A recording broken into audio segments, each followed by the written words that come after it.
The biggest mistake of my life was dating my classmate, Miley.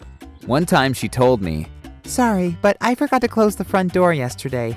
Your dog ran away." What? Why didn't you tell me that earlier? Oh, relax. You didn't even notice he was gone, so just forget about him. Well, Miley had never worked a day in her life. She only cared about Instagram and shopping. Maybe that's why she dated me. I had a $300,000 salary, and I kinda enjoyed funding her lifestyle. It made me feel like I was her daddy. She said, "Look at the dress I bought today. It's from Gucci." How much did it cost? Oh, I didn't look at the price tag. You have to check your credit card bill. Deep down, I probably knew she was a gold digger. But on our wedding day, I said, "You are the love of my life, so I decided to pay for your college degree if you want one."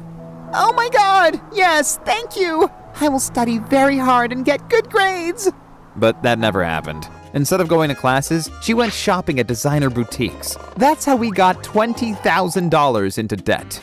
I should have set boundaries, but instead, I just told myself to get another promotion at work so I could better afford her expensive lifestyle. I put 70 hours a week into my job, but she still complained, saying, "Why are you so boring? Why can't you be cool and funny like other guys?" And maybe she was right. I didn't have the best sense of humor, so I signed up for comedy classes and tried to become funnier. But when she found out about my new hobby, she said, "Oh, I hope no one finds out my husband isn't funny and needs to take comedy classes. That's so embarrassing." I was never good enough for her. But when we went to Hawaii for our honeymoon, she developed a crush on our super handsome tour guide. I love surfing in the ocean. It's my passion. Wow, I bet you have many girls running after you. Sure, but I only choose the prettiest. They kept flirting for 2 hours, even though this was my honeymoon. I was furious. And then the tour guide said to me, "Be careful, I won't steal your girl. You have to step up your game or she will sleep in my bed tonight." I was glad when it was over, but Miley kept complaining. "Why can't you be like the tour guide? He was so funny and interesting." Well, 2 weeks later, my mom got very sick. I wanted to move in with her as support, but Miley said, "No, I want you to stay here with me and treat me like I'm the only woman in the world. Forget about your mom." "But she needs my help." "Oh, stop it. Get her a caretaker and everything will be fine." However, I could only afford a part-time caretaker. So when my mom went to the bathroom at night, she fell and broke her leg. She was in extreme pain until her caretaker found her the next morning. I knew this was all Miley's fault. I wanted to dump her, but I was too afraid and put it off. Then a week later, she told me she was pregnant. And for some strange reason, that changed her. Suddenly, she treated me like a king. "You look great today." Really? I've gained some weight. "To me, you are perfect. I love you just the way you are." Why was she suddenly so nice to me? I concluded that being pregnant made her more family-oriented. But oh boy was I wrong about that. When the baby arrived, he was the wrong color. Obviously, Miley had cheated on me with a black guy. I was too embarrassed to confront her at the hospital, so I waited for her at home. She came and said, "I'm sorry, I made a big mistake and I understand that you were mad at me." Why didn't you tell me earlier about your mistake? Because I'm stupid, and I thought the baby might be yours. So how did it happen? You were at one of your stupid comedy classes while I went to a college party.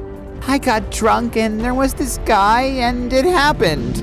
So you were pregnant and didn't know whose baby it was? I had no idea, and it was terrible not knowing, but I couldn't tell you in case you got mad. Enough! Get out of here! I'm done with you. But babe, don't I deserve a second chance? Why? Because you are hot? Because you have big breasts? I don't care anymore. You can't expect me to raise the child of another man. And what if I get pregnant again, and this time it's your child? Get out! Fine then, divorce me, but I'm married to you and own half of this house. I'm gonna stay. She was such a devil. But suddenly I felt grateful, because if Miley had gotten pregnant by a white guy, I would have never found out that it wasn't my child. And at the divorce court, I was rewarded the whole house because I had bought it before our marriage. That's when she screamed. I hope you and your mother both die and burn in hell! Can Can you imagine? She had the audacity to come and knock on my door? Please help me and my child. We need shelter. It was raining, and I would have let her in, but I was too afraid she would get violent and stab me with a knife or something. So I just let her stand in the rain. And it turns out that the father of the child wants nothing to do with Miley either. So she had to find a new guy she could exploit. But I still wasn't done with her. So I figured out who her new boyfriend was and met up with him. I said, "Did you know that Miley and I were married until I found out that she got pregnant by another man?" He was shocked. Of course, Miley hadn't told him about it. The guy broke up with her the same week and sent me a text saying, "Thank you for saving my life." But the real victim here is Miley's poor son. With a mom like his, he's been dealt some bad cards in life.